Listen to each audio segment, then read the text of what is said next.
Have you ever wondered why you feel so strongly about the Palestinian cause? For most progressives, the answer is a moral one. You see suffering, and you want it to stop. You see a conflict, and you want a solution. You care about the oppressed. But what if the people leading this movement view your desire for peace as a threat to their victory? What if the goal isn't to resolve the conflict, but to ensure the wound never heals?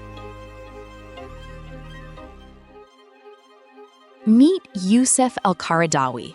He was the spiritual engine of the Muslim Brotherhood and the primary strategist for the modern Islamist movement. He didn't see the West as an enemy to be fought with traditional armies, but as a space to be transformed from within. Qaradawi famously told his millions of followers, "Islam will return to Europe and the West as a conqueror, but this time it will be a conquest of ideas." And his primary tool for this conquest? The Palestinian cause. He developed a concept called fiqh al-awlawiyat, the jurisprudence of priorities. He realized that by making Palestine the first cause, he could bridge the gap between the religious East and the secular West. He didn't need to convert your soul, he just needed to mentally convert you to his political worldview. But there was a catch.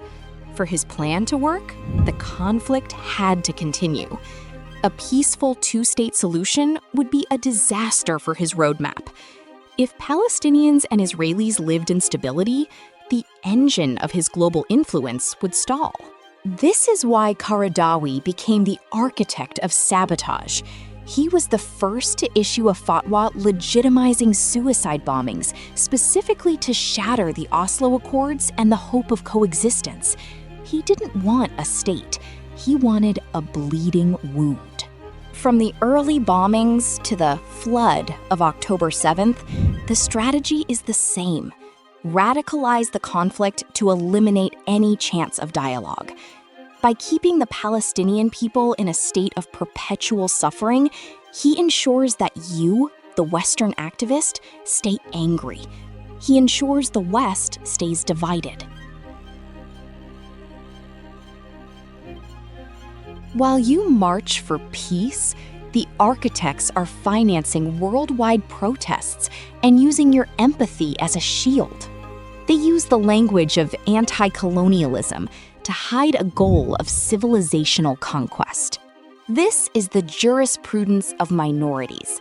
The goal is to use the chaos of the Palestinian cause to gain legal and social concessions in Europe, creating a society within a society that never assimilates.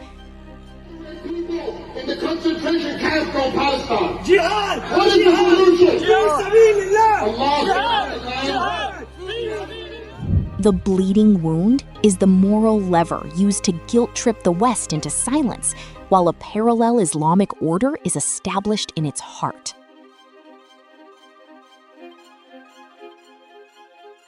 If the leaders of this movement view a peaceful solution as a defeat, then who are you really standing with?